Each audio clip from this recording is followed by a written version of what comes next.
Olá, meu querido irmão, minha querida irmã, eu estou muito motivado para repartir essa palavra com você no dia de hoje, porque ela tem sido uma bênção para mim e eu sei que certamente será para você também.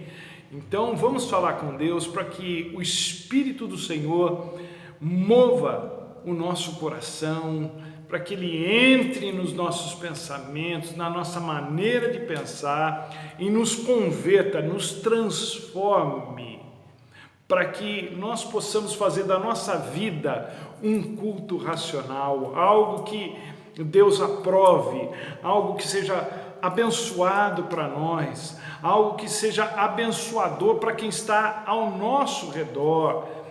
É assim que Deus quer que a nossa vida seja. Então eu quero orar por você, por mim, por todos nós que estamos no mesmo barco. A vida é difícil para todos nós, alguns momentos ela é boa para muita gente, sempre foi assim e até que Jesus volte será assim. Enquanto Ele não volta, nós temos que lidar com as situações da vida e ninguém melhor do que o nosso Deus para nos orientar nesse caminho, na verdade e na vida. Vamos falar com Deus. Pai amado, Deus bendito, maravilhoso, aquele que nos transportou do império das trevas para o reino do Filho do seu amor. Nesse momento, ó Deus, nós pedimos que o Senhor venha trazer não só informação para a nossa mente, mas que o Teu Espírito venha nos transformar um pouco mais a imagem e semelhança do Senhor, que aquilo que foi perdido no Éden, ó Deus, possa ser, ó Deus, reintegrado às nossas vidas, ouvindo a Tua palavra, sendo, ó Deus, fazendo o efeito que só o Teu Espírito, que conhece o nosso coração, que nos sonda, que ora por nós com gemidos inexprimíveis, Ele pode, Senhor, fazer na nossa vida. Pai, em nome de Jesus, visita essa casa agora que está com o coração marcado pela dor, pelo sofrimento da perda, pela preocupação, pelo sentimento de impotência por não fazer nada, não conseguir fazer nada diante da situação. Ó Deus, é só o Senhor para consolar o nosso coração. Tem misericórdia de nós, tem misericórdia de nós. A cada dia que passa nós entendemos mais o quão pequenos nós somos, ó Deus, e quão grande é o universo, e quão grande o Senhor é. E o Senhor, ó Deus, é que pode fazer toda a diferença na minha vida, na vida dessa pessoa, desse irmão, dessa irmã, desse querido, dessa querida que está, nesse momento, precisando ouvir a Tua voz, para que haja uma transformação, para que haja consolo, para que haja, Deus, uma motivação, em nome de Jesus, repreende o mal dessa casa, dessa vida, nós oramos assim. Amém, amém e amém. A palavra que Deus tem para nos dar hoje, ela se encontra no livro, ou na carta aos Hebreus, no capítulo 10. Carta aos Hebreus, capítulo 10, versículo 23. É só um versículo que eu quero ler com vocês. Hebreus 10, 23, diz o seguinte: portanto, apeguem-se ou apeguemo-nos firmemente à esperança que professamos, pois aquele que prometeu é fiel. Aleluia, aleluia. Gente, às vezes eu me sinto até um pouco constrangido, porque parece que a gente está sendo repetitivo, e o assunto nosso não é outro senão esperança hoje. E todo sermão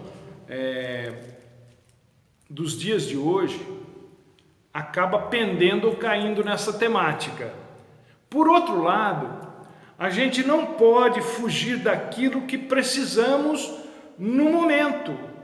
Por quê? Para a gente não desistir, para a gente não desanimar da própria vida. Eu creio, acima de tudo, que é o próprio Deus falando conosco para nos ajudar a passar por esse esgotamento emocional tão intenso que nós estamos enfrentando. Esperança é a presença do Senhor no vale da sombra da morte. Esperança é a presença do Senhor no vale da sombra das dificuldades, das perdas, do sofrimento, no vale da dor. Mas, sem dúvida, é um momento muito delicado para todos nós. Ao mesmo tempo que a gente quer se alegrar por estarmos vivos, ao nosso redor está cheio de gente chorando por aqueles que se foram, que elas perderam. E isso causa uma coisa um pouco ruim na gente. Parece que se alegrar por estar vivo é uma ofensa para quem está chorando a perda de alguém. E não é verdade. A vida é algo para ser celebrado. Cada pessoa que vence, por exemplo, a gente vê, não é? As pessoas postam isso, a pessoa que vence a Covid, e depois de ter passado por um tratamento numa UTI, entubado, aqueles dias todos, ela sai de lá e o pessoal faz festa. Tem que ter alegria, porque a vida é para ser celebrada. Vida é algo para celebrar mesmo. Como quase sempre acontece, infelizmente, a gente só dá valor quando perde, ou quando está prestes a perder. E tão ruim quanto o fato em si, é a incerteza, aquele medo do será que isso também vai acontecer comigo? Será que isso também vai acontecer na minha casa? Essa incerteza, ela acaba com a gente, ela nos atormenta, essa coisa de não saber o que vai acontecer. Eu sei que você já deve ter passado por experiências semelhantes, porque isso é comum a quase todo mundo. Você pegar um congestionamento numa estrada, você sai para viajar todo feliz com a família, faz tempo que a gente não faz isso, não é? Mas ainda dá para lembrar como é. Você está feliz, tranquilo, desestressado, porque está saindo para passear. Eu vou descansar, eu vou usufruir de um tempo gostoso, mas aí você se depara com um congestionamento. Os pensamentos começam, será que vai demorar muito para liberar a pista? E ninguém consegue dar uma informação para você. Ninguém sabe. Essa incerteza consome a gente. Mas se alguém chega e diz que o trânsito, por exemplo, vai ficar parado por 2 horas, você pode não gostar, mas fica mais tranquilo, porque sabe que dali a 2 horas você vai poder continuar na sua viagem. Lá em casa, eu não sei se você tem essa mesma atitude. Quando cai a energia em casa, eu vou lá na rua, dou uma olhada, vejo se não caiu na rua, se não o vizinho tem, aquela coisa. E se parou a força ali no quarteirão, eu espero uns minutos. E se eu vejo que não vai voltar, eu já ligo na Eletro. Por quê? Porque eles me dão uma previsão do tempo que eu vou ficar sem energia na casa. Isso me acalma. Agora, ficar sem saber quando é que vai voltar, se vai demorar 1, 2, 3, uma noite inteira, ficar sem saber, essa incerteza, isso me estressa. E a esperança, ela tem esse poder de nos desestressar, de nos acalmar, porque ela é uma resposta de Deus para as minhas inquietações, para as nossas inquietações. Uma palavra de esperança da parte de Deus é tudo que a gente precisa para acalmar nesse momento. Por quê? Porque Ele nos informa sobre o que vamos ter que enfrentar palavra de Deus nunca omitiu nada. Ela falou que a gente ia passar por tempos difíceis, ela falou quanto tempo a gente teria que esperar e como as coisas vão terminar. Esses dias fizeram uma postagem de uma frase de Billy Graham e eu gostei muito, e é justamente isso. Ele diz ali: eu li a última página da Bíblia, vai ficar tudo bem. Então, se você não leu as últimas páginas da Bíblia, do livro da Revelação, do Apocalipse, você precisa ler, porque as coisas vão ser do jeito que está escrito lá, não obstante o momento que a gente está vivendo aqui e agora.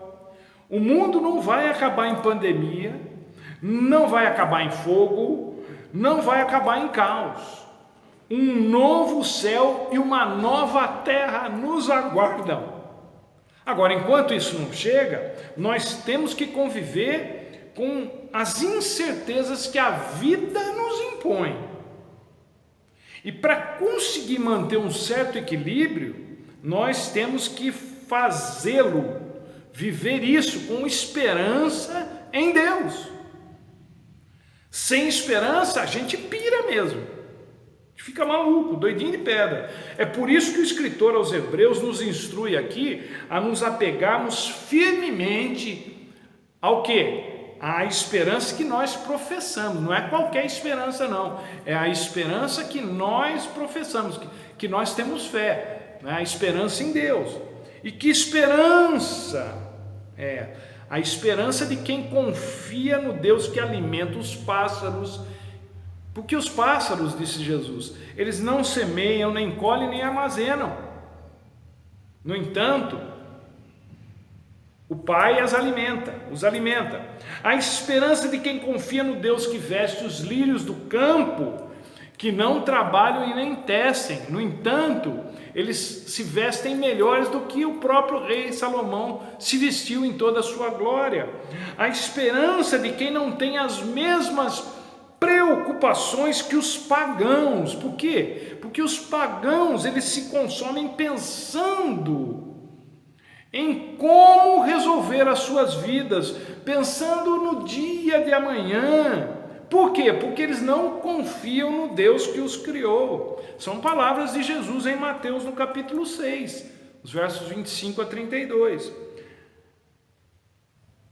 Nós precisamos entender, nós que cremos em Deus, precisamos entender que a palavra de Deus não é uma possibilidade, não é uma probabilidade. As promessas de Deus não são possibilidades, elas são certezas para aqueles que creem. Portanto, não se preocupem, é o que nos diz Jesus. Deus sabe o que nós precisamos e vai nos prover. Talvez você esteja precisando mais de esperança do que de saúde nesse momento. E Deus tem para você.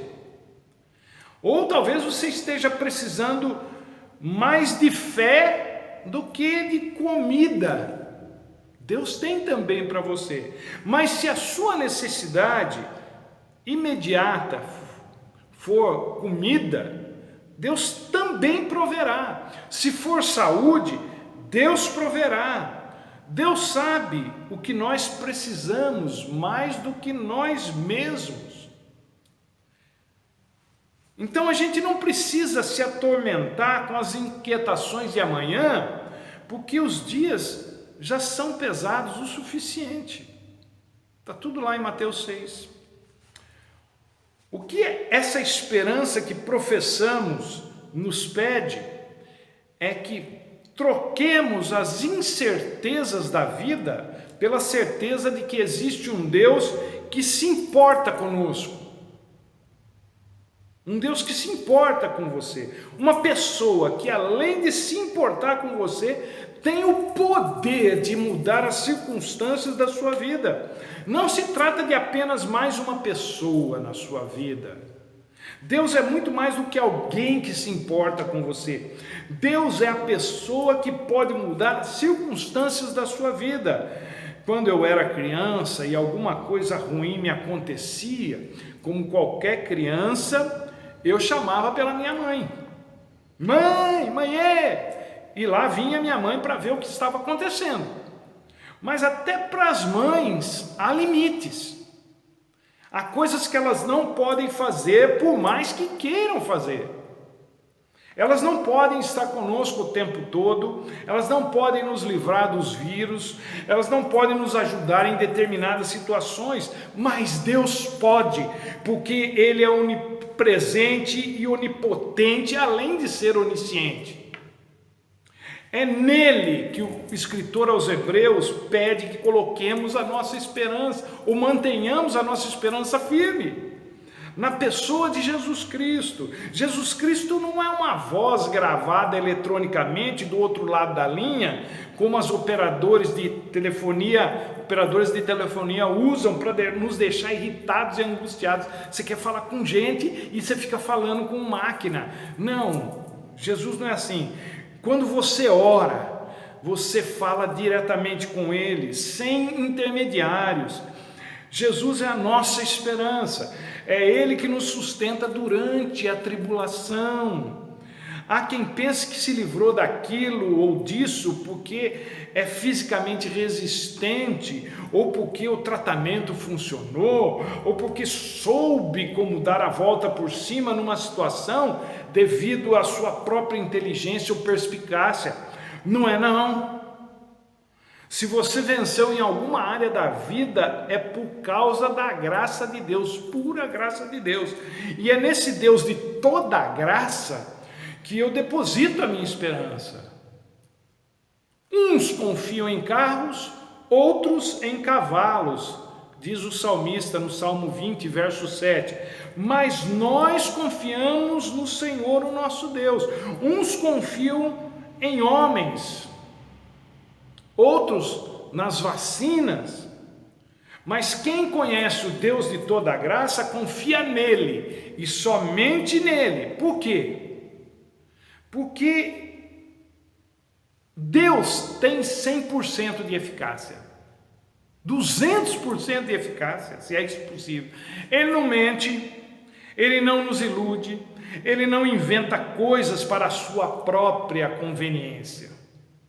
Tudo que Deus realiza no mundo, Ele o faz por amor a nós, independentemente da nossa reciprocidade.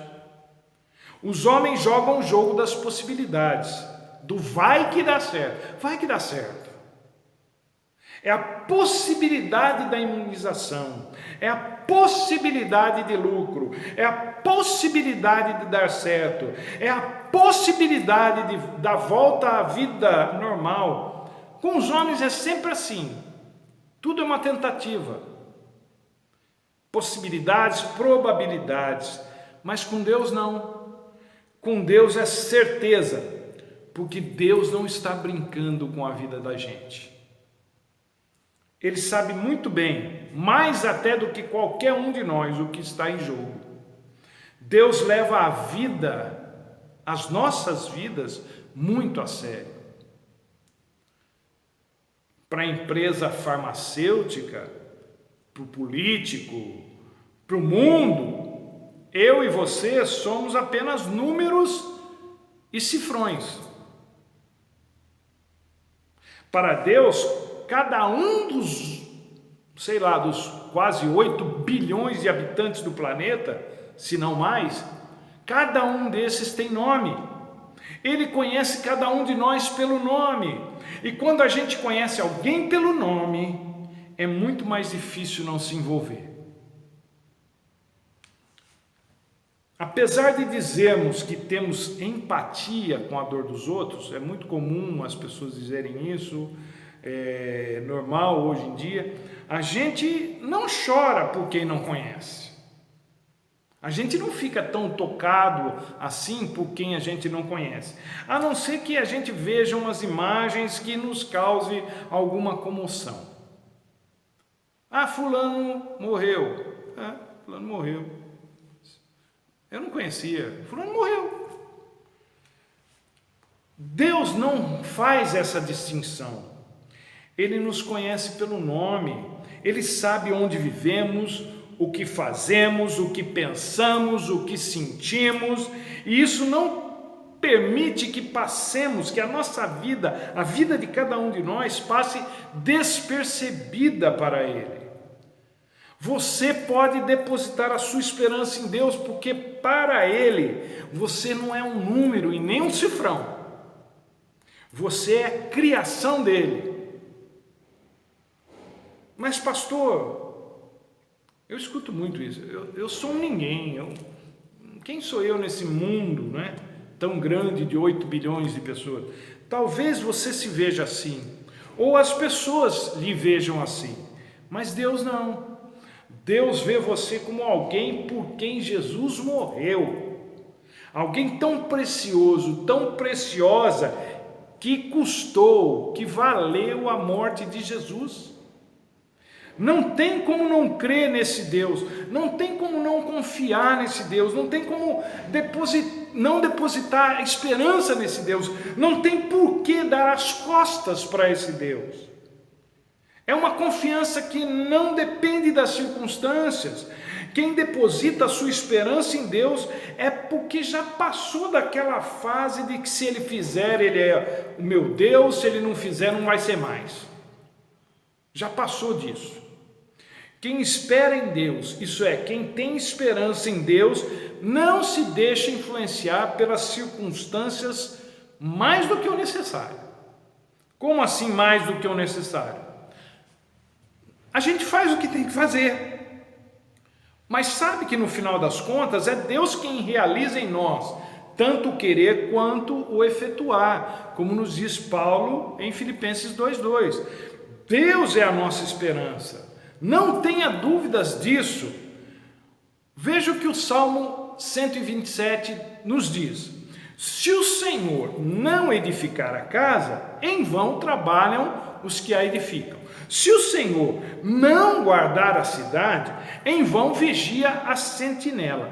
Inútil vos será levantar de madrugada, repousar à tarde, trabalhar arduamente pelo alimento, por uma vida mais confortável, por mais segurança, por vacina. Sem Deus, isso tudo é inútil.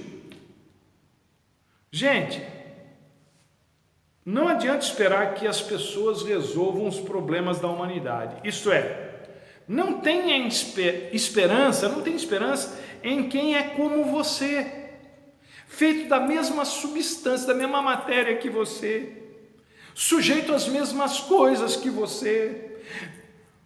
E isso é inútil. A esperança em Deus, ela é diferente, porque Deus não é como a gente. A esperança em Deus não é uma possibilidade, é uma certeza. Ela é concreta porque Deus pode fazer o que homem algum pode. Deus pode manter o que nenhum homem pode. Deus pode transformar o que ninguém pode. Deus pode mudar o rumo da sua história, coisa que nenhum homem pode. As promessas de Deus são reais, elas são verdadeiras, elas se cumprem. Deus vem cumprindo a sua palavra, as suas promessas e seus pactos desde o início da humanidade. Então, quem lê a Bíblia encontra nela esse histórico da fidelidade de Deus, que extravasa por toda a história além da Bíblia. Já não se pode dizer a mesma coisa dos homens. Se você olhar para a história da humanidade, a parte da Bíblia e daquilo que Deus realiza, se você olhar para a história dos homens, você vai ver que o ser humano faz muitas promessas. É bom de fazer promessas, mas dificilmente consegue cumpri-las.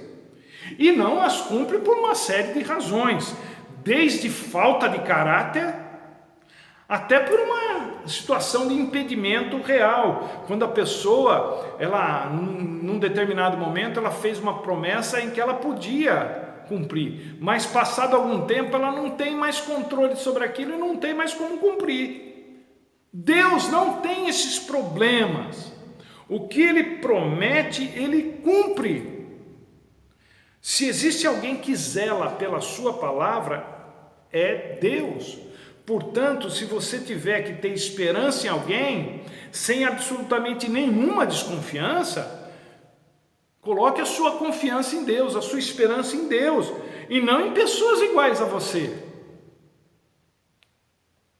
Se você tiver que ter esperança sem nenhum vestígio de preocupação, confie em Deus e não em soluções criadas por homens iguais a você.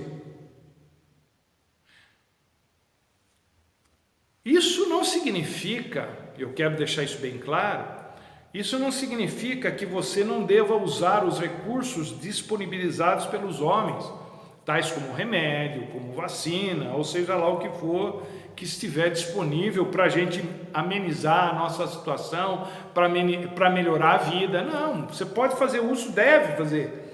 O que o escritor aos Hebreus está nos instruindo aqui é que a parte disso, a gente tem que manter a nossa esperança em Deus, a despeito de qualquer recurso humano disponível. Por quê? Porque as soluções humanas são sempre ruins? Não, absolutamente. E não necessariamente. Há muitas coisas boas que Deus permite que os homens façam justamente por serem boas.